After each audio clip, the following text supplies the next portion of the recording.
ओम शांति। 27 तारीख की बाबा की मुरली। मीठे बच्चे, तुम इस बेहद लीला रूपी नाटक को जानते हो। तुम हो हीरो पार्टधारी। तुम्हें बाप ने आकर अभी जागृत किया है।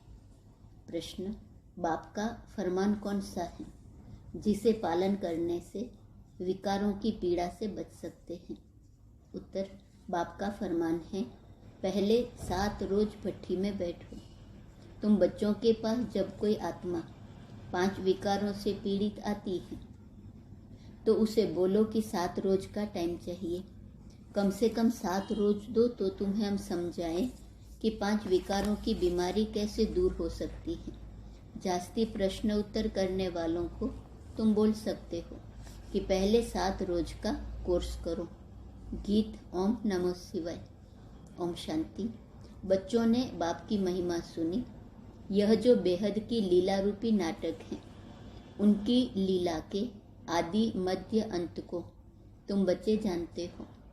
वो लोग समझते हैं कि ईश्वर की माया अपरम अपार है। अब तुम्हारी बुद्धि में जागृति आई है और तुम सारी बेहद की लीला को जान चुके हो, परंतु यथार्थ रीति जैसे बाप समझा रहे हैं ऐसे बच्चे नंबरवार पुरुषार्थ अनुसार ही समझा सकते हैं। मनुष्य उन एक्टर्स को देखने के लिए उनके पिछाड़ी भागते हैं। तुम समझते हो यह बेहद का ड्रामा है जो दुनिया के मनुष्य नहीं जानते। गाया जाता है, मनुष्य कुंभकर्ण की आसुरी नींद में सोए पड़े हैं। अब रोशनी मिली है तब तुम जागे हो। यह भी कहेंगे हम तुम सब सोए पड़े थे, अभी तुमको पुरुषार्थ करना है। वह तो कह देते हैं ईश्वर सर्वव्यापी है। वह अपने से ऐसी ऐसी बातें कर न सके। अपने से तुमको बातें करनी है। हम आत्माएं बाप से मिली हैं। बाप ने कितना जागृत किया है। यह बेहद की लीला है। उसमें मुख्य एक्टर्स, डायरेक्टर, क्रिएटर कौन है वह जानते हैं। इसलिए तुम पूछते हो इस नाटक में कौन कौन मुख्य एक्टर हैं। शास्त्रों में लिख दिया है कौरव सेना में कौन बड़े हैं, पांडव सेना में कौन बड़े हैं। यहाँ फिर है बेहद की बात। मूल वतन, सूक्ष्म वतन, स्थूल वतन के आदि मध्य अंत को जानना है। ब्रह्मा और विष्णु का पाठ यहाँ चलता है। विष्णु का रूप है एम ऑब्जेक्ट, यह पद पाना है। गाते भी हैं ब्रह्मा देवताय नमः, फिर कहते हैं शिव परमात्माय नमः। उनको निराकार ही कहते हैं। परमपिता परमात्मा कहते हैं तो बाप हुआ न। सिर्फ परमात्मा कह देने से पिता अक्सर नहीं आता, तो सर्वव्यापी कह देते हैं। इसलिए मनुष्यों को कुछ समझ में नहीं आता, जैसे तुम भी नहीं समझते थे। बाप आकर पतितों को पावन बनाते हैं, यह किसको पता नहीं है। तुम बच्चे अभी कितने समझदार बन गए हो। आदि से लेकर अंत तक तुम सब कुछ जान गए हो।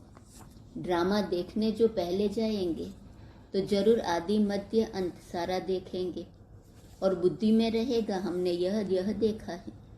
फिर भी चाहना हो देखने की तो देख सकते हैं। वह तो हुआ हद का नाटक। तुम तो बेहद के नाटक को जान गए हो। सतयुग में प्रारब्ध जाकर पाएंगे, फिर यह नाटक भूल जाएगा। फिर समय पर यह ज्ञान मिलेगा। तो यह भी समझने की बातें हैं। कोई भी बात में प्रश्न उत्तर करने की दरकार नहीं रहती। 7 रोज भट्ठी के लिए कहा जाता है, परंतु 7 रोज बैठना भी बड़ा मुश्किल है। सुनने से ही घबरा जाते हैं। समझाया जाता है। यह क्यों कहा जाता है? क्योंकि आधा कल्प से तुम रोगी बने हो। 5 विकारों रूपी भूत लगे हुए हैं। अब उनसे तुम पीड़ित हो। तुमको युक्ति बताएंगे कि कैसे इस पीड़ा से छूट सकते हो। बाप को याद करना है, जिससे तुम्हारी पीड़ा हमेशा के लिए खत्म हो जाएंगी। बाप का फरमान है कि 7 रोज भट्ठी में बैठना है। गीता भागवत का पाठ रखते हैं तो भी 7 रोज बिठाते हैं। यह भट्ठी है, सब तो नहीं बैठ सकते। कोई कहाँ है। आगे चलकर बहुत वृद्धि को पाएंगे। यह सब है रुद्र ज्ञान यज्ञ की शाखाएं। जैसे बाप के बहुत नाम रखे हैं, वैसे इस रुद्र ज्ञान यज्ञ के भी बहुत नाम रख दिए हैं। रुद्र कहा जाता है परमपिता परमात्मा को, सो तुम जानते हो। राजस्व अश्वमेध अर्थात यह रथ इस यज्ञ में स्वाहा करना है। बाकी जाकर आत्माएं रहती हैं। सबके शरीर स्वाहा होने हैं। होलिका होती है न, विनाश के समय सबके शरीर इस यज्ञ में स्वाहा होंगे। सबके शरीरों की आहुति पड़नी है, परंतु तुम बाप से पहले वर्षा लेते हो। जाना तो सभी को है, रावण का बहुत बड़ा परिवार है, तुम्हारा है सिर्फ दैवी परिवार छोटा। आसुरी परिवार तो कितना बड़ा है, वह कोई देवता बनने वाले नहीं है। जो और धर्मों में कन्वर्ट हो गए हैं वह निकल आएंगे। परमपिता परमात्मा ब्रह्मा मुख द्वारा मुख वंशावली रचते हैं। बाबा ने समझाया है, पहले हमेशा स्त्री को एडॉप्ट करते हैं, फिर रचना रचते हैं। वह तो है कुख वंशावली, यह सारी रचना है मुख वंशावली। तुम उत्तम ठहरे क्योंकि तुम श्रेष्ठाचारी बनते हो। तुमको सिर्फ बाप को ही याद करना है, क्योंकि ब्राह्मणों को बाप के पास ही जाना है। तुम जानते हो, वापिस घर जाकर फिर सतयुग में आकर पाल्ट बजाना है सुख का। बहुत लोग समझते भी हैं, फिर भी 7 रोज देते नहीं हैं, तो समझा जाता है यह अपने घराने का अनन्य नहीं है। अनन्य होंगे तो उनको बड़ा अच्छा लगेगा। कई 5, 8, 15 दिन भी रह जाते हैं, फिर संग न मिलने कारण गुम हो जाते हैं। विनाश नजदीक आएगा तो सबको यहाँ आना ही है। राजधानी स्थापन होनी ही है। नंबरवार जैसे कल्प पहले पुरुषार्थ किया है वह अभी भी करेंगे।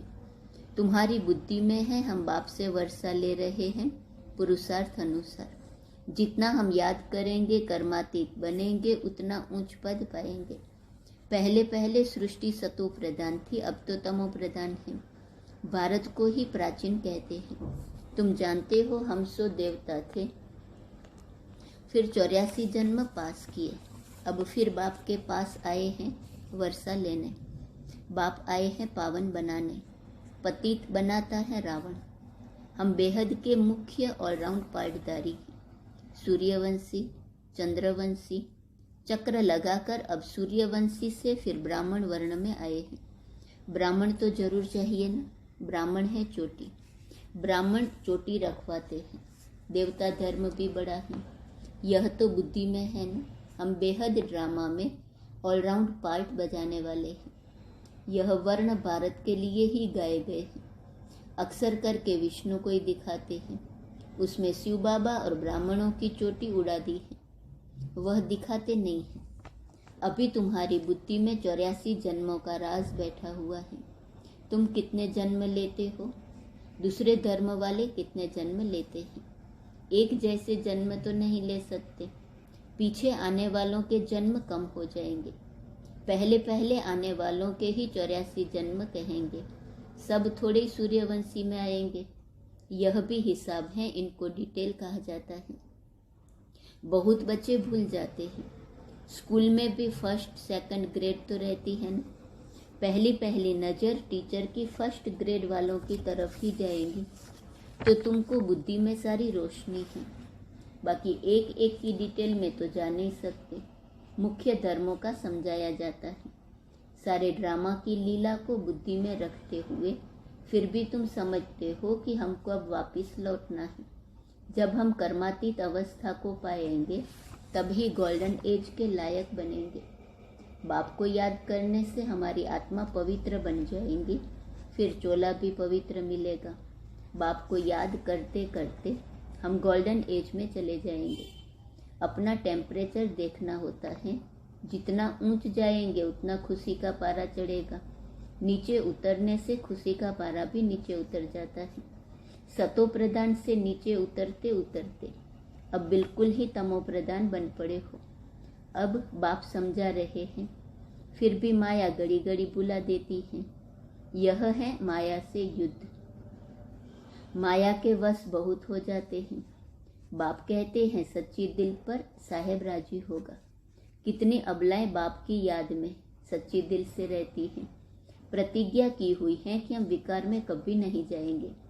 विघ्न तो बहुत पड़ते हैं, प्रदर्शनी आदि में कितना विघ्न डालते हैं, बड़े फखुर से आते हैं, इसलिए संभाल भी बहुत करनी है। मनुष्यों की वृत्ति बहुत खराब रहती है, पंचायती राज्य है ना। फिर सतयुग में होते हैं 100% रिलीजियस, राइटियस, लॉफुल, सॉल्वेंट, डीटी गवर्नमेंट। तो तुम बच्चों को बड़ी मेहनत करनी है, ऐसी दुनिया लानी है जिसमें 100% धार्मिक अर्थात एक धर्म, राइटियस अर्थात सत्य, लॉफुल अर्थात कायदे प्रमाण चलने वाले, डीटी गवर्नमेंट देवताई राजधानी है।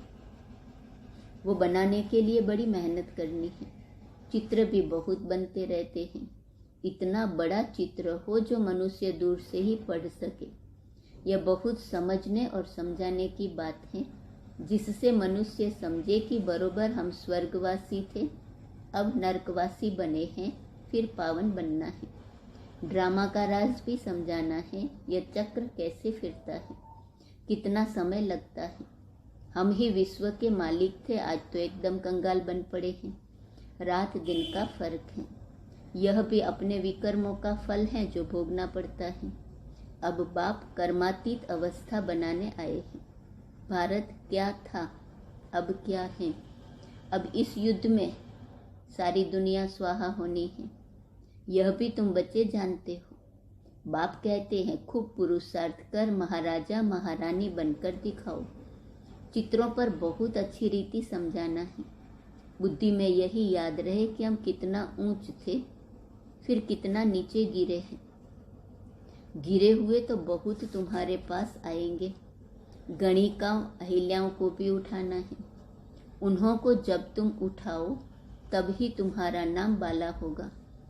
अब तक किसकी बुद्धि में बैठता नहीं है। दहली से आवाज निकलना चाहिए, वहां जट नाम होगा, परंतु अर्जुन देरी दिखाई देती है।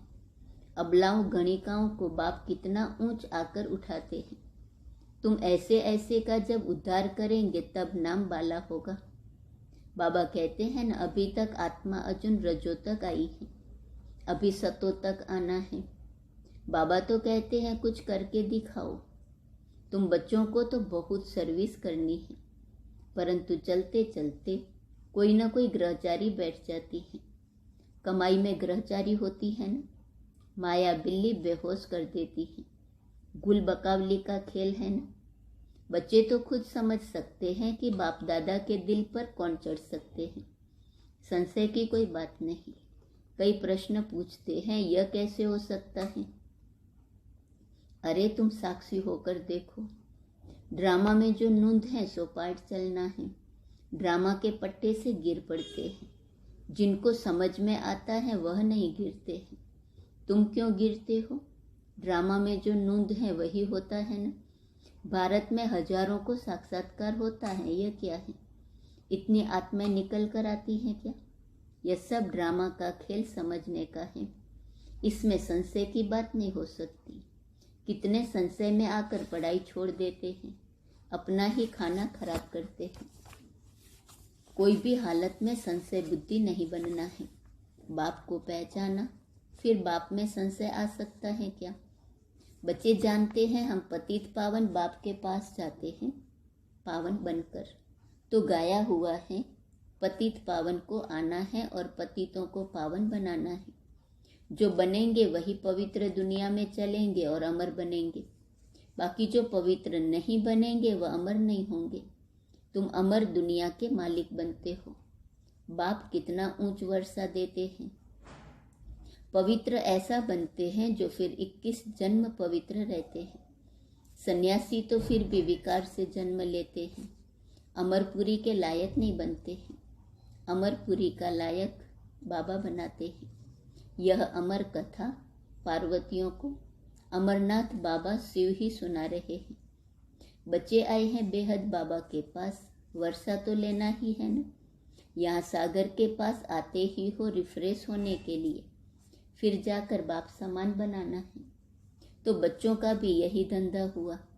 अच्छा, मीठे मीठे सिकील दे बच्चों प्रति माता पिता बाप दादा का याद प्यार और गुड मॉर्निंग। रूहानी बाप की रूहानी बच्चों को नमस्ते। रूहानी बच्चों की रूहानी बाप को नमस्ते नमस्ते नमस्ते। धारणा के लिए मुख्य सार। पहली पॉइंट, किसी भी बात में संशय नहीं उठाना है। ड्रामा को साक्षी हो देखना है। कभी भी अपना रजिस्टर खराब नहीं करना है। दूसरी पॉइंट, कर्मातीत अवस्था तक पहुंचने के लिए याद में रहने का पूरा पुरुषार्थ करना है।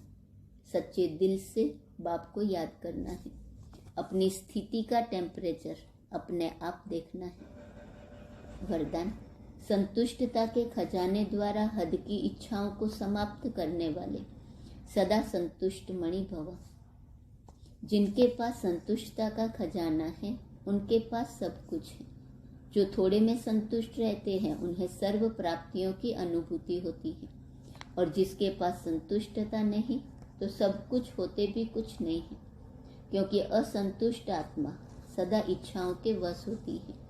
उसकी एक इच्छा पूरी होगी तो और 10 इच्छाएं उत्पन्न हो जाएंगी। इसलिए हद के इच्छा मात्रम अविद्या, तब कहेंगे संतुष्ट मणि। स्लोगन, स्मृति का स्विच सदा ऑन रहे तो मूड ऑफ हो नहीं सकती। ओम शांति। आज का स्वमान है, मैं व्यर्थ को समर्थ बनाने वाली हूँ। पॉइंट है, आप लोगों के मुख से सदैव हर आत्मा के प्रति शुभ बोल निकलने चाहिए। दिल शिकस्त बनाने वाले नहीं।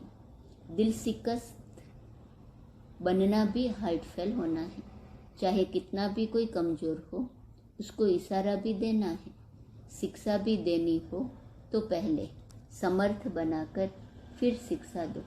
पहले धरनी पर हिम्मत और उत्साह का हल चलाओ, फिर बीज डालो तो सहज ही बीज का फल निकलेगा।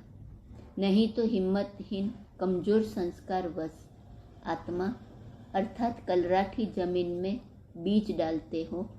इसलिए मेहनत और समय ज़्यादा लगता है और सफलता भी कम मिलती है।